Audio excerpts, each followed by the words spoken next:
Хотите поменьше работать и побольше отдыхать? Например, вместо 8 часов зарабатывать те же деньги за 4 часа. А может, вы хотите выйти на такой хороший доход не за 5 лет, например, а за 2 года? Или зарабатывать вместо 50 тысяч 150, делая, в принципе, то же самое. А может, у вас вообще амбициозные цели, и вы хотите попасть вот в эти в топы, в топ-20% людей в своей нише, или в топ-10, а может и вообще в топ-1%. Да даже если вы просто хотите всего того же, что есть у друзей или соседей, ну хотя бы немножечко получше, то без оптимизации жизни и всех ее процессов вам точно не обойтись. А что это такое и как этим пользоваться, давайте разбираться прямо в этом видео. Здравствуйте, дамы, здравствуйте, господа, добро пожаловать в клуб «Денег достаточно», и я Артем Галухин. Если вы хотите устроиться в этой жизни без какого-то чрезмерного самонасилия и прочих вибраций со вселенной, то вы попали по адресу. Также присоединяйтесь к клубу на Бусти, потому что, во-первых, вся поддержка данного канала только на ваших плечах, во-вторых, там есть эксклюзивный контент появляется раньше, и плюс есть чаты для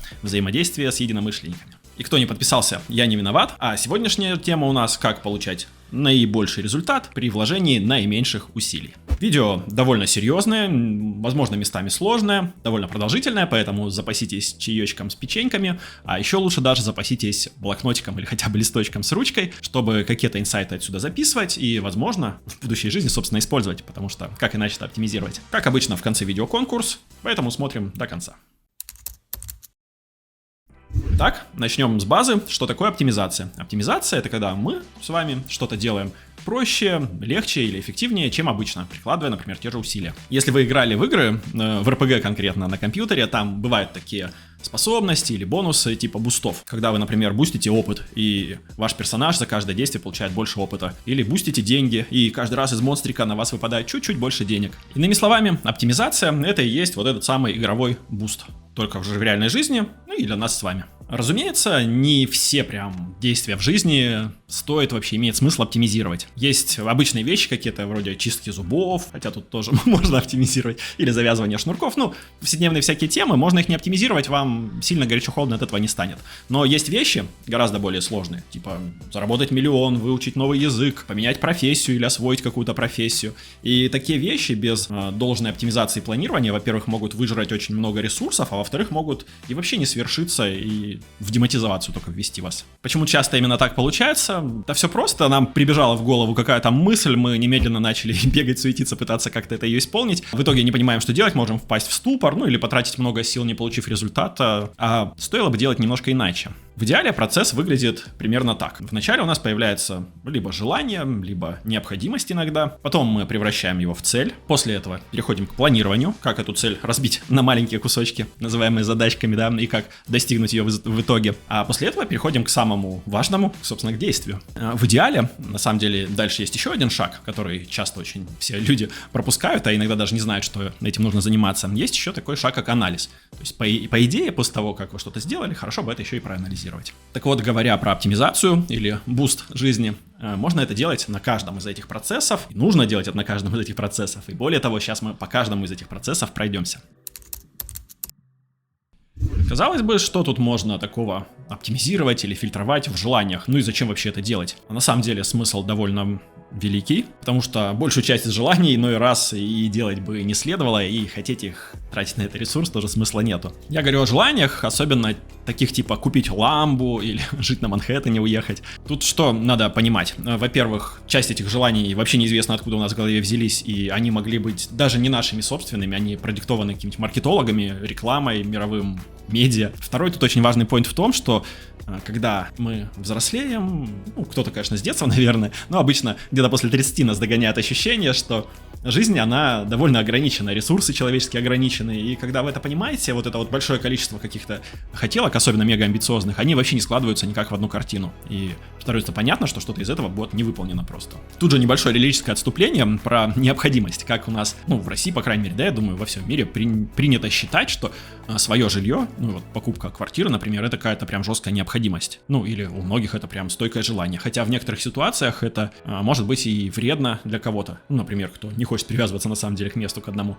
А иногда это может быть даже и невыгодно, как если прикинуть сейчас в России, например, такая ситуация, что при той цене на аренду, тех стоимостях вкладов, процентов на вклад и той ипотеки, которая есть, то просто выгоднее иногда снимать, и класть куда-нибудь деньги и на этом зарабатывать. Но в рамках этого видео достаточно понимать, что не всегда это прям острая необходимость или такое прям стопроцентное желание, которое стоит иметь. А сама тема, прямо сейчас я готовлю большой материал про инвестиции именно в недвижимость, и она очень скоро появится на канале, и скорее всего она уже даже там есть, и в конце видео, значит, в рекомендациях вам прям покажется. Там я вас предостерегу.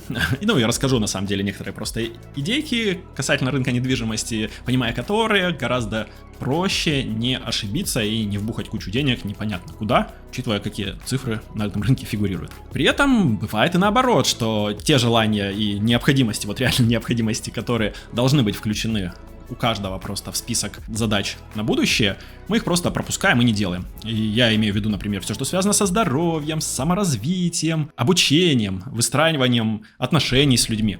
Все это тоже требует усилий, внимания, а мы часто все знаем, что это надо делать, но как бы не делаем это просто. Так как же правильно и удобно, эффективно оптимизировать свои желания? И если вы приготовили листочки с ручками, то самое время их использовать. Если нет, возможно, стоит взять. И вместо карты желаний, майндмапа, которые обычно предлагают всякие эзотерики-достижители успеха, мы сейчас будем делать все более грамотно. И делаем мы табличку. Вы ее видите у себя на экране. Вы можете ее нарисовать как у себя на листочке, так и использовать какое-нибудь приложение типа Notion, может Excel, если вы к нему привыкли, или Google Docs. Ну, в общем, все, где вам удобно. Когда вы подготовили таблицу, просто начните туда выписывать все свои желания, которые у вас там, может, с детства, не знаю, остались прямо сейчас есть, или которые вы можете придумать по ходу. Все пишем в первый столбец. Дальше вы видите столбцы за и против, и, соответственно, мы пишем туда в один столбец все, что приходит в голову за. Я тут немножко накидал, но это для наглядности. Вы пишите, сколько вам удобно, сколько влезет. И против точно так же. Следующий шаг. Начинаем оценивать сложность выполнения желаний. Здесь шкала она относительная, то есть вы берете самое легкое, самое сложное ваше желание, и пусть будет оценка от 1 до 4, или там сложно, легко. Ну, в общем, и всякие градации. Главное, чтобы вам было понятно. Последний важный шаг, прежде чем перейти к аналитике, это оценить важность. Вот для вас, для самих оно насколько важно. Что, может быть, купить ламбу условно это типа хотелось бы, но не то, чтобы на самом деле и важно, если подумать. А заработать миллион, да, может, это главное желание ваше в жизни, и вот вам прям очень-очень хотелось бы его выполнить. И переходим к самому интересному. Можно начать с того, что просто повычеркивать все, что не важно, но очень сложно, потому что, скорее всего, вы все равно это делать никогда не будете. Из того, что останется, можно еще раз пробежаться, проанализировать и повычеркивать что-то, что еще вам кажется на фоне других желаний, может быть, менее необходимым, что ли. А из того, что осталось, замечательно можно собрать список прям с приоритетами. То есть что-то выделить выше, что-то ниже. И это и будет, собственно, карта исполнения ваших желаний. И вот, бинго, вы бустанули первый важный блок — собственные желания. Так-то, если подумать, каждое выкинутое отсюда желание, оно довольно сильно облегчает вам жизнь, потому что вам этого делать не надо. Но, тем не менее, я вам расскажу еще один интересный лайфхак, очень важный, которым я сам пользуюсь, и, на мой взгляд, это еще один такой легальный способ очень-очень мощно бустануть, собственно, выполнение своих желаний. Я говорю о том, что некоторые желания, они замечательно друг с другом состыковываются. Вот, например, я увлекаюсь компьютерами, меня за уши из него не вытащишь, мне нравится там ковыряться, да. Мне хотелось бы заработать миллион, условно, ну, какую-то там сумму денег, да, и мне хотелось бы путешествовать. И когда начинаешь складывать, кажется, что, ага, я, значит, могу, например, освоить программирование, найти удаленную профессию, начать зарабатывать хорошие деньги, так как именно там сейчас платят нормальные деньги. И, собственно, я так и пошел, так и сделал, и все у меня замечательно получилось. Так что, если вы научитесь как-то структурировать и видеть связи между вашими разными желаниями, то вы еще круче оптимизируете все это, сложите прям такую картину мира, как вот вы бы хотели жить, и, ну, собственно, с такой картиной дальше можно жить как с картой, знаете, по навигации, когда вы плывете и знаете, куда вы плывете, а не просто так болтаетесь там где-то. И на этом переходим к следующему блоку. И давайте теперь поговорим о целях. А чем же цели вообще отличаются от желания? Кажется, что понятия довольно похожи. Ну, в моей картине мира желание — это что-то такое довольно эфемерное, натянутое. Например, заработать миллион. А цель — это что-то более конкретное, что можно измерить, поставить какой-то срок. Например, увеличить зарплату на 30% за полгода. И где же здесь, собственно, простор-то для оптимизации целей? Ну, во-первых, нужно ставить цели правильно. Одна из самых популярных методик постановки целей называется SMART, латинскими буквами. Можете ее погуглить в интернете, она сложная, чтобы разбирать ее прямо в этом видосе, но она, опять же, и не одна, и, возможно, вам понравится другая. Если же хотите, чтобы мы тут разбирали на канале эту тему, welcome в комменты, пишите «хочу видео про постановку целей», и мы обязательно для вас его снимем. И вторая очень важная оптимизация с точки зрения постановки целей: не надо ставить на себя сразу огромное количество целей. Гораздо лучше, чем накидать на себя просто кучу обязанностей, ответственности и просто сгореть как бы в процессе, гораздо лучше маленькими шажочками, но верно идти к своей цели. Лучше взять меньше. если успеете все быстрее сделать, так еще возьмете сверху. Ну, хотя бы будете довольны и счастливы, чем вот так вот накинуть, сгореть и остаться где-то в пути. Вообще, тема постановки целей, она такая прям основополагающая и довольно интересная, и я думаю, сейчас соберем аудиторию, начнем проводить стримы и обязательно сделаем стрим по постановке целей, где с вами напрямую будем общаться уже, и вы там вопросы свои будете закидывать, будем обсуждать, как там лучше цели ставить или планировать. А к планированию, собственно, давайте и переходить. По себе могу сказать, я иногда люблю чуть-чуть перестараться, переупороться в планировании. Например, как запускал я этот канал. Я сначала сел, навыдумывал кучу идей, все это планировал, раскладывал там по кусочкам, по полочкам.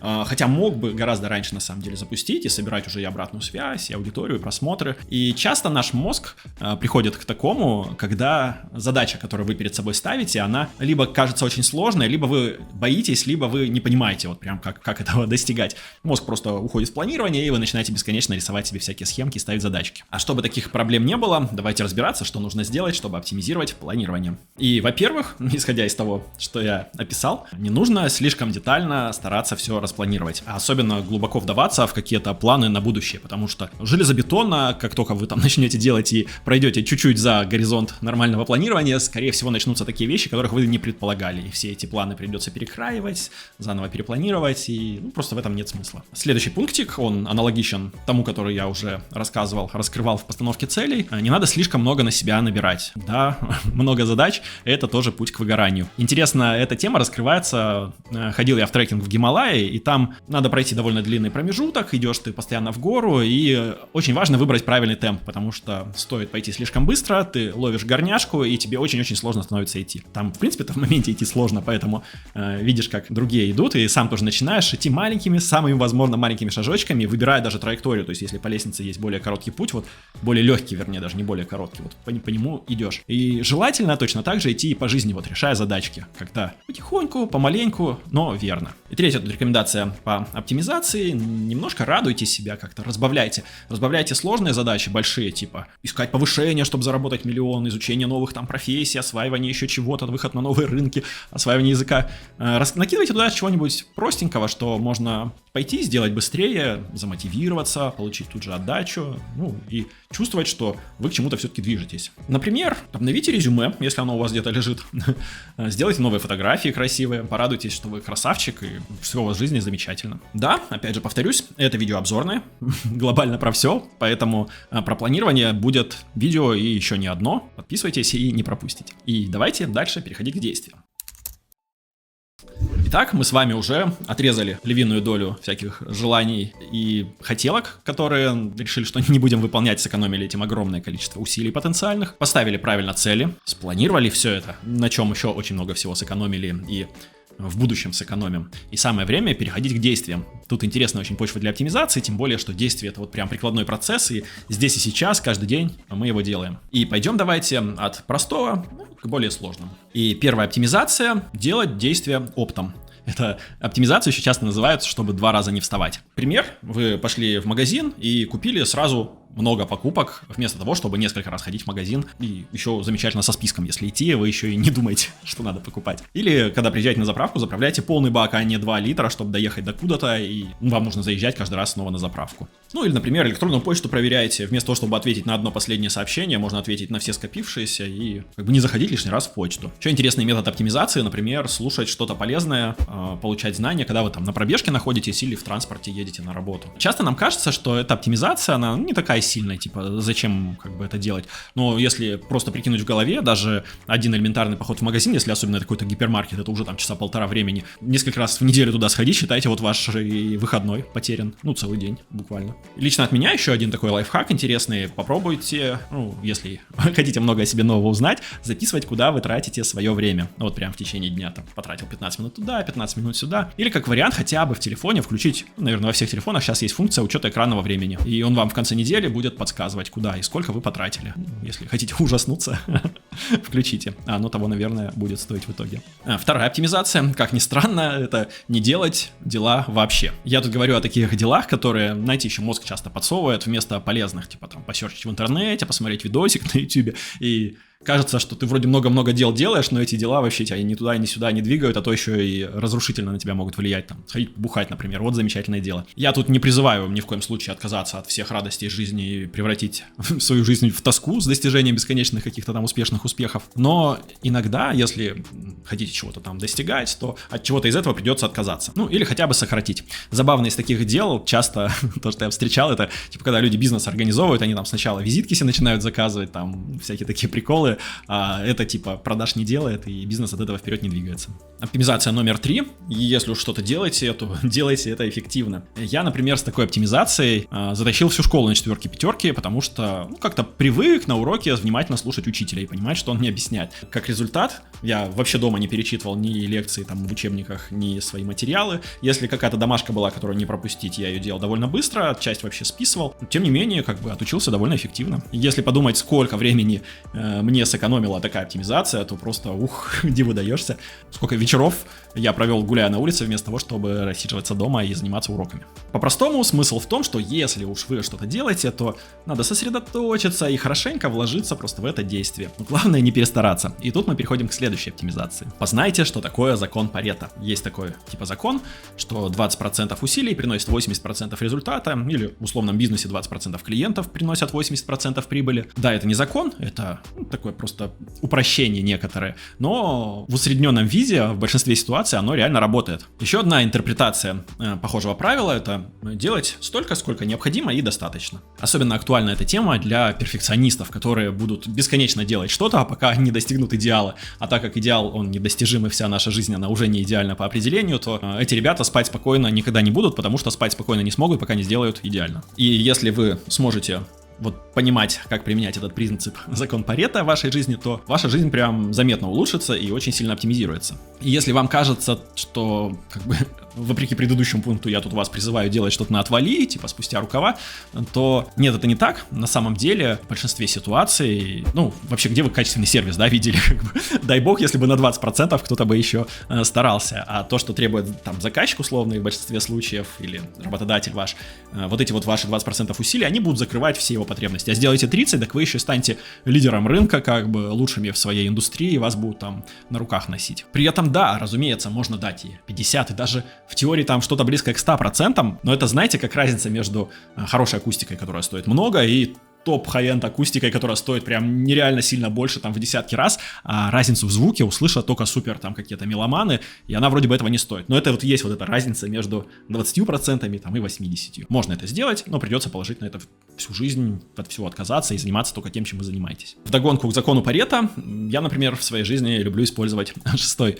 принцип оптимизации, японскую идеологию ваби-саби, такое философское течение, которое подразумевает, что все идеальное и совершенное, оно мертво, некрасиво, и красота, она в каком-то изъяне. Можно видеть прекрасное, например, в ошибках на пути к цели, когда что-то не получается, и вы делаете из этого вывод, и вы видите, что ваш путь становится еще прекраснее, когда вы превознемогаете себя и проходите через трудности. Но также для меня, например, банально вещи, вот, которыми я пользуюсь, одежда, они пока новые из магазина, они для меня какие-то безликие. Но вот когда на них начинает появляться там какой-нибудь царапинка, коцка, я помню еще, например, где я это получил, для меня вещь приобретает историю, и вот тогда уже я к ней могу привязаться. Следующая очень крутая оптимизация. Используйте инструменты по максимуму. Если уж вы что-то используете в своем деле, работе, то используйте это на полную. О чем я говорю? Например, вы используете компьютер в своей работе. Так вот, если вы освоите слепую печать, вы сэкономите себе огромное количество сил и времени. А если запомните горячие клавиши в программах, в которых вы работаете, то и еще столько же времени сэкономите. Также к подобной оптимизации можно отнести, например, собрать себе удобное рабочее место, поставить рядом воду, чтобы за ней не бегать, проветрить комнату и тому подобное. У каждого из нас есть мобильный телефон, но сколько функций из него мы используем. Если хорошенько покопаться и вообще поисследовать, что он умеет, то можно очень хорошо вкачать и собственную производительность. Причем даже денег на это тратить не надо будет, потому что они уже потрачены. И даже тех денег, которые уже потрачены, по ощущениям, будут потрачены не настолько зря. В общем, я призываю выжимать, стараться максимум из тех ресурсов, которые вам доступны. Это очень сильно бустанет все вообще. Да, деньги сэкономить элементарно, как бы уже выжать больше из ресурсов. И это уже тоже хорошая оптимизация. Оптимизация номер 7. идите по пути наименьшего сопротивления. Кажется, что такая оптимизация, она как-то не бьется с этим идеалом достигатора, который идет через трупы, превознемогая, просто весь побитый, покоцанный, ночами не спит, в 5 утра встает и все равно идет. Но зато это замечательно бьется с искусством войны замечательного китайского Сунь Цзы, который написал много всяких штук, чтобы, как правильно побеждать своих соперников. Нам часто кажется, что нужно прям сложно именно идти к цели, потому что иначе, если ты пойдешь по-простому, она не достигнется. Но суровая реальность в том, что иногда гораздо проще пойти тупо в лоб и по прямому простому пути, и все будет окей, и как бы все будет достигнуто. Это довольно такая философская идея, то есть стоит ее обдумать, погонять в голове, но если научитесь ее применять на практике, она сэкономит вам много сил и времени.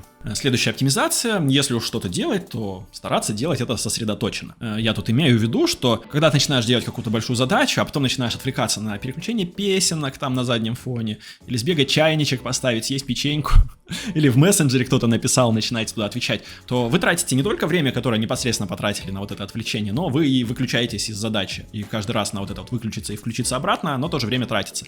В этом, кстати, очень большой вред курения, благодаря осознанию которого вот я, например, бросил курить. То есть я просто осознал, сколько времени в день я выкидываю впустую из-за того, что вот курю. Это не настолько там страшная пугалка, которая где-то в будущем и все это всерьез не воспринимают, а это вот прямо здесь и сейчас. Даже если у вас СДВГ и вы постоянно метаетесь, переключаетесь, возможно, стоит сходить к психиатру, как-то с этим поработать и уйти в ремиссию и более успешно концентрироваться на задачах и их выполнять. И последняя оптимизация в данном блоке – делегирование. Делегировать значит поручить кому-то выполнить задачу. В бизнесе, например, очевидно, это так и работает. То есть вы там должны находить тех, кому будете все делегировать, они будут делать, и вы выстраиваете корпоративную структуру. Богачи часто там привлекают каких-нибудь слуг или ассистентов, чтобы не делать обычную рутину, а кому-то ее делегировать. Но это не значит, что только богачи и бизнесмены могут себе это позволить. На самом деле делегирование можно практиковать и в обычной повседневной жизни. И делегировать можно и родственникам, и друзьям, например.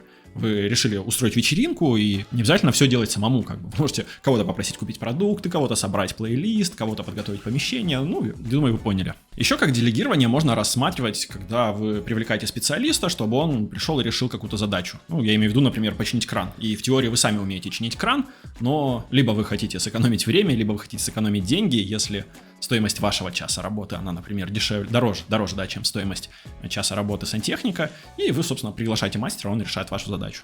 По идее, можно еще, наверное, попридумывать всякие разные методы для оптимизации, собственно, действия, но время идти дальше, и давайте переходить к анализу. Если вдруг уже закипает голова, то, на самом деле, осталось немного, тоже довольно важно и, наверное, попроще для понимания.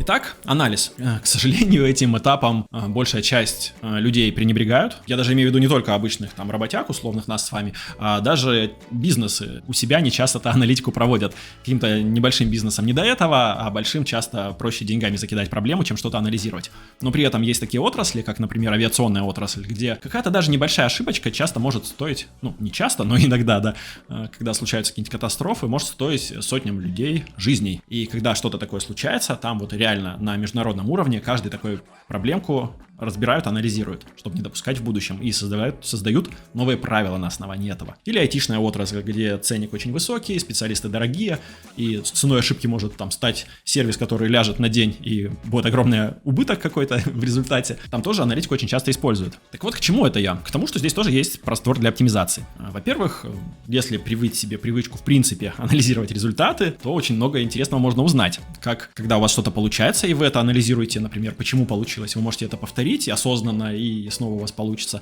Так и тем более, когда что-то не получилось, вы можете проанализировать, подумать, почему не получилось, сделать из этого какие-то выводы, и, возможно, в следующий раз у вас все получится, либо получится быстрее. И вторая тут оптимизация, не менее важная, чем первая, это не забывать, собственно, использовать то, что вы наанализировали. Как бы ни казалось это капитаном очевидность, да, такой совет, но часто люди, они вроде и головой понимают, что что-то не так, но перестроиться стоит таких больших усилий, что просто не делают это, упускают. Так, например, когда вы, если бегом занимаетесь, и вы изначально себе технику не поставили, то даже когда вы там криво что-то там бегаете и, по идее, можете себя даже калечить таким образом, а вам приходит специалист и говорит, как правильно надо, и вы даже головой это осознаете, все равно переучиваться требует вложения усилий, и как бы не всегда там мы с вами пойдем это и сделаем.